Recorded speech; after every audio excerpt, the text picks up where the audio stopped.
Et donc il est urgent effectivement de légiférer, qu'une vraie directive de protection des lanceurs d'alerte soit prise au niveau européen, qui doivent alors être implémentée dans les législations nationales pour avoir un vrai statut de protection des lanceurs d'alerte.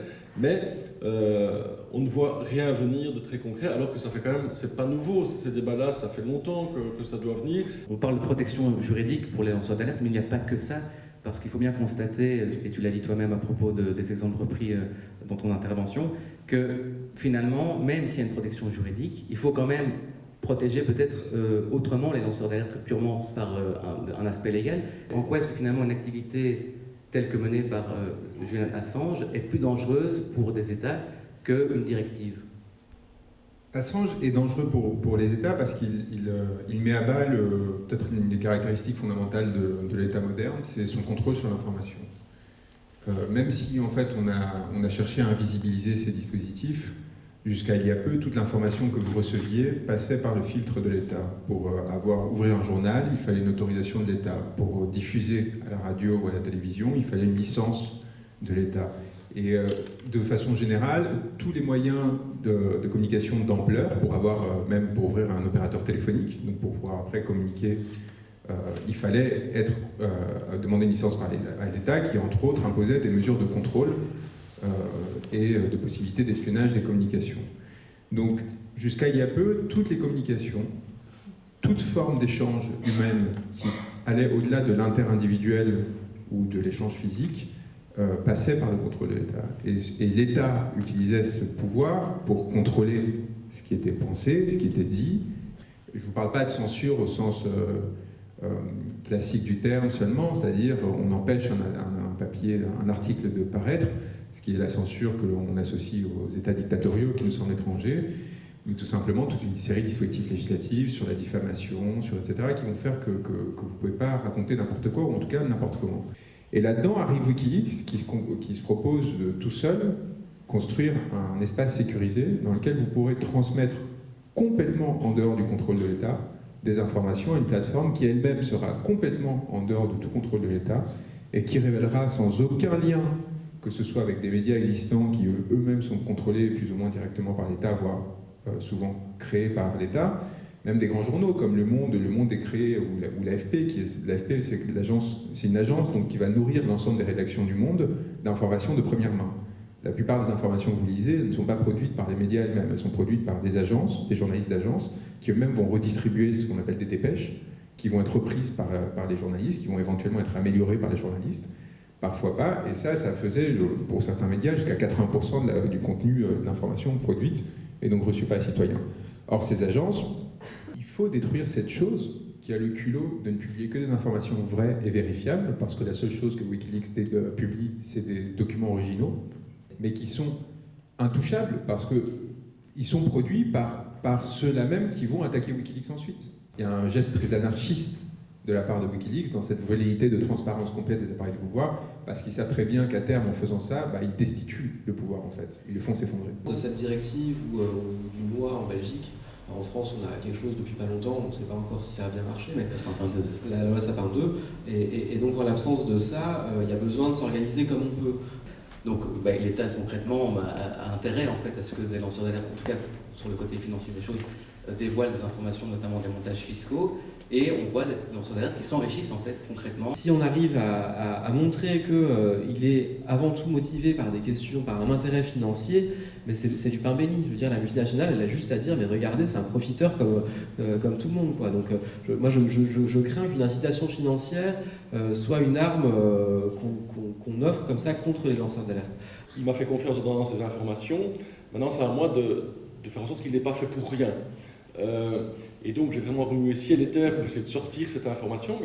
Et là, c'était aussi quelque chose que je n'imaginais pas. C'est la difficulté que j'ai eue à pouvoir, moi, la sortir, alors que, en toute modestie, quand même, avec ma casquette d'avocat et de président de la Ligue des droits de l'homme, je pensais qu'il suffisait d'un claquement de doigts pour que ça allait faire la une de tous les journaux et que le lendemain, le ministre de l'Intérieur allait être questionné au Parlement et que le surlendemain, je rêve, mais c'est comme ça que ça aurait dû se passer dans une vraie démocratie à l'anglo-saxonne, le surlendemain, pris en flagrant délit de mensonge, le ministre de l'Intérieur aurait dû démissionner. Ça, c'est une autre histoire, je serais trop long. Mais ce qui m'a frappé, et en fonction de ça, ils avaient dit, on ne publie pas. Et donc, moi, j'appelle ça une forme d'autocensure, parce que du coup, la journaliste du soir a fait comme son collègue, et on a eu plus de mal après à sortir avec la Libre Belgique l'info, et on a pu la sortir. Mais moi, cette forme que j'appellerais de autocensure face au pouvoir m'a impressionné. Et il y a évidemment une liberté de la presse totale en Belgique, mais je trouve qu'ils ont manqué de courage. Et j'avoue qu'au niveau j'étais vraiment de mauvaise humeur en disant mais c'est pas comme ça qu'on va y arriver, quoi, de dénoncer si la presse ne veut pas pleinement aussi jouer son rôle. Et c'était une grosse frustration et du coup une déception aussi pour celui qui avait pris tous les risques, à savoir nous transmettre l'information. Je ne sais pas si dans la salle il y a des réactions par rapport à ce qu'on vient d'évoquer. Ce qui m'a frappé dans l'intervention de M. De Soif, c'est vraiment de mettre en évidence qu'on ne peut pas parler seulement de complaisance de l'État ou de la société, mais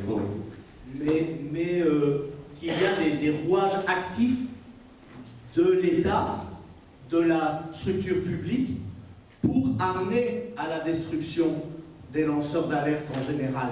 Et très vite, alors, le lanceur d'alerte se trouve confronté au contre-argument qui serait qu'il vit dans une sorte d'idée du grand complot contre lui. Et je voulais entendre un petit peu les témoins qui sont là pour savoir comment ils ont réagi à cet éventuel contre-argument qu'on leur oppose. Merci. Antoine ou Juan, sur cette question. Donc c'est une approche bottom-up en fait du soutien aux lanceurs d'alerte. Or ici on ne fait en général que parler des approches top-down. Donc je pense que la voie bottom-up est beaucoup plus puissante parce que déjà elle a démontré son efficacité avec toi et avec d'autres personnes qui ont bénéficié de la solidarité qui s'est spontanément dégagée autour d'eux. Je pense par exemple aussi à Denis Robert qui aurait pu finir au bout d'une corde s'il n'avait pas eu son comité de soutien. Non plus, mais voilà, est-ce qu'au niveau de la technique du droit, on ne peut pas créer des empêchements ou des manières co-restrictives pour empêcher ce genre de mesures? Alors, sur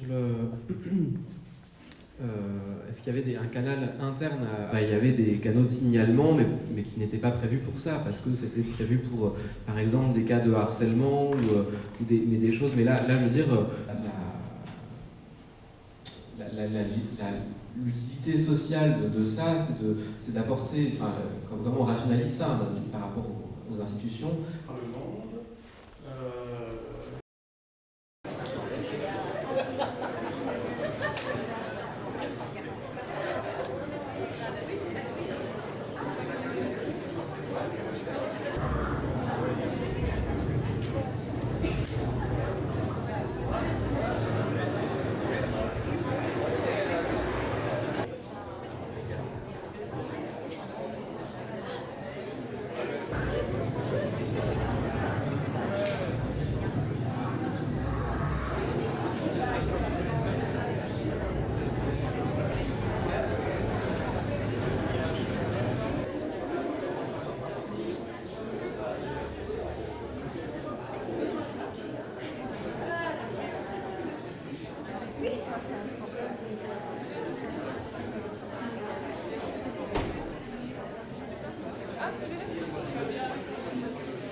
Il y a un monde terrible et gris.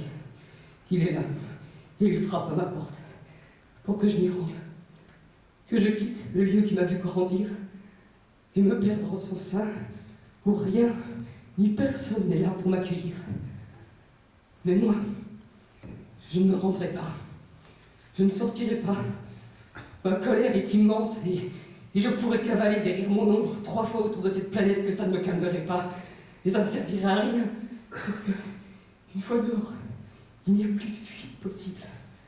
Plus de terre inconnue à découvrir. J'aime bien votre humour, je vais prendre des fromages. Avec ça, des fromages. Ah oui, c'est juste végétalien. Vous imaginez que ça fait 2 heures que je traîne cette pétition. Je vous propose. Tu t'appelles comment? Stéphane. Tu t'appelles comment, Stéphane? J'en sais rien, on dirait dans une fille. Attends. Ok. Cette conversation est Ok, tu t'appelles Stéphane? Ok. Tu es végétarien? Oui. Ok, tu dis, mais on est dans le sauvage, je dirais que tu es acteur, comédien, non, c'est un truc comme ça, non? Perspicace, bravo, et après. Ok, tu es végétarien, tu as décidé de ne plus avoir de rapport marchand avec tout ce qui concerne l'exploitation animale, mais ça s'arrête là, n'est-ce pas? Écoute, je comprends pas, je comprends rien, je vais m'en aller maintenant. Ok, ça, tu peux t'en aller, ou alors vraiment essayer de comprendre ce que je suis en train de te dire, tu vois? Écoute, je sais que je fais un peu peur. J'ai pas peur, c'est Mais pas si, ça, c'est ce que je suis en train de c'est dire. des réactions génétiquement programmées, tu vois, pour la survie de l'espèce. Et moi, j'ai passé beaucoup de temps à essayer de comprendre pour arriver à la conclusion que le vrai problème, c'est cette bière que tu es en train de boire. Qu'est-ce qu'elle a pas dit? Je comprends pas. C'est normal, c'est le syndrome de la cervoise. C'est ce qui arrive à toute notre génération. Nous n'avons jamais connu la bière sous cet aspect, vendue et consommée de cette manière. On se souvient pas quelle est son histoire, ni quel goût elle avait auparavant. On vit de verre, on est bourré, on trouve ça convivial. Mais si nos ancêtres gaulois devaient goûter ce truc, ils le recracheraient en jurant, c'est tout. Si l'esprit de Poulet est devenu si malheureux, c'est parce que son esprit se modèle à l'image de ce qu'il voit et de ce qu'il entend. Tantôt il devient le soleil du soir sur un champ désert, tantôt il sera chronophile, se transforme en un petit cul. Il devient le reflet de cet apéron en mécanique, qui est le gars de ses congénères mâles transformés en farine après avoir été jeté à demi-mort pour de grandes broyeuses. Tu vois, un exemple de locage. C'est ce téléphone que tu as entre les mains, et tu t'empêches de suivre cette conversation en enfermant ton esprit dans les tentacules. Bon, pardon, mais c'est quand même super utile d'avoir un téléphone. Franchement, il y a plein d'applications dont je pourrais plus passer, le GPS par exemple. Il n'y a pas un bruit en fait. Juste la neige et moi qui avance. Et le seul bruit des pas qui...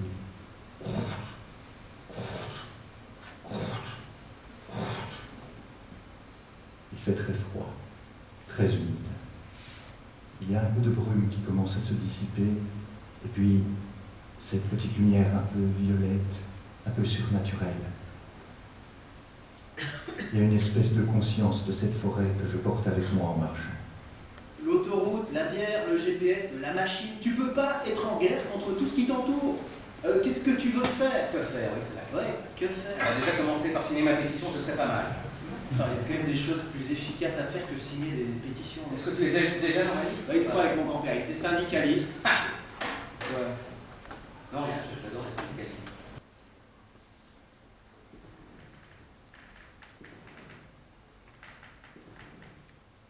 Et tout d'un coup, un oiseau passe dans les branches. La neige tombe sur des lapins qui courent un peu partout. Ça va très très vite.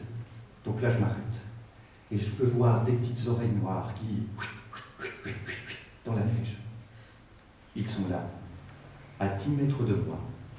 Chacun leur petite histoire de lapin. Ils sont en contrebas d'un talus. Et j'ai une vue plongeante. Donc, je me retrouve vraiment comme si les lapins m'avaient pris en embuscade malgré eux. Je fais un pas et une branche craque. L'un d'eux se retourne et il me regarde. La maman lapin bouge un peu vers la droite et vient se positionner juste dans l'angle de mon fusil. J'ai plus qu'à ajuster et là je me dis, est-ce que c'est éthique? En fait, si je la tue, alors les lapinos meurent aussi. Donc là, je m'apprête à tuer la famille lapin. Dans des moments comme ça, j'attends un signe de la nature. Quelque chose qui m'aide à me décider. C'est très rapide, mais un signe de la nature. Et c'est alors qu'un oiseau vient se poser sur une branche juste au-dessus du lapin. Ce qui détourne son attention et bam! Je tire. Le lapin reçoit la balle.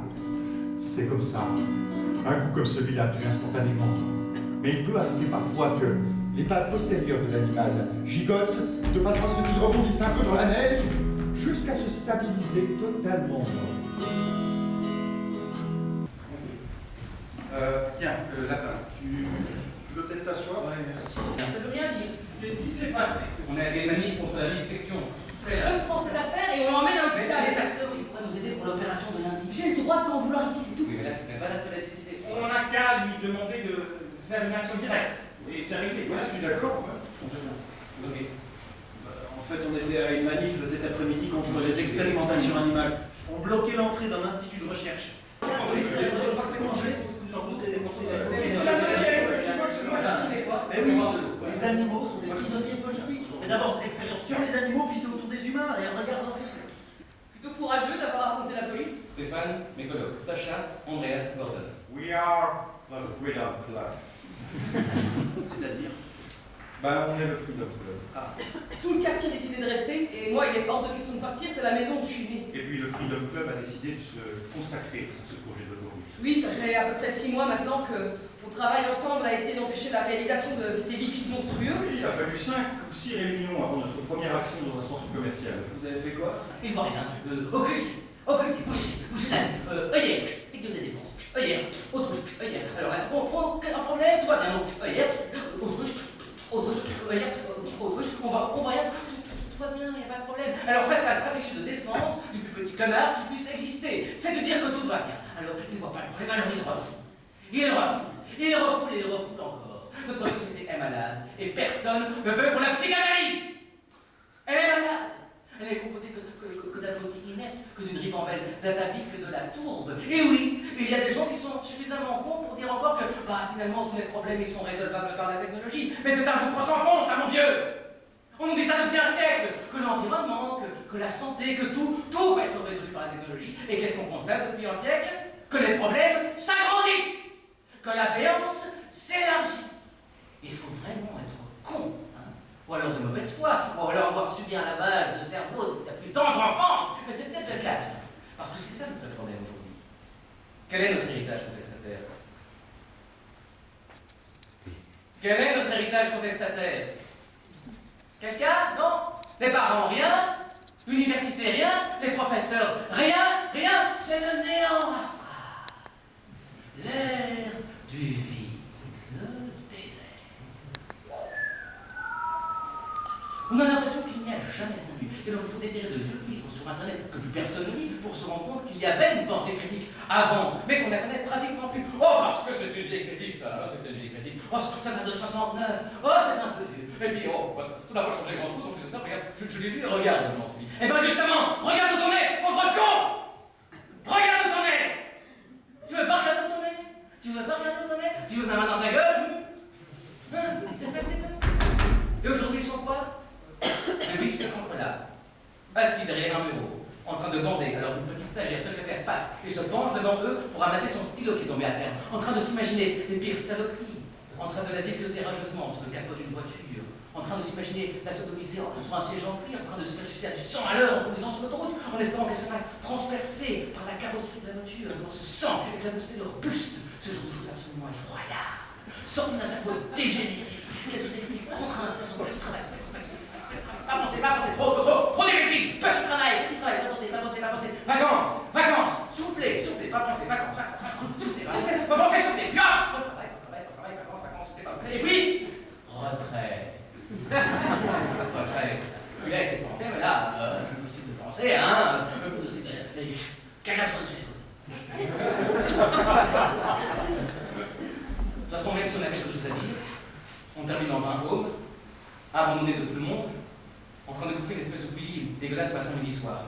En train peut-être de parler un langage compréhensible à son voisin, qui de toute façon ne comprend rien parce qu'il a l'Alzheimer, ou une maladie neurodégénérative issue de cette pollution électromagnétique, ou alors quoi? On a suffisamment de pognon pour se payer une belle petite résidence dans le fin fond de la grève, ou en Afrique, avec une belle piscine, avec une vue sur la mer, et on espérera crever là avec 2-3 prothèses dans le corps, en soignant et dans un sommeil magnifique!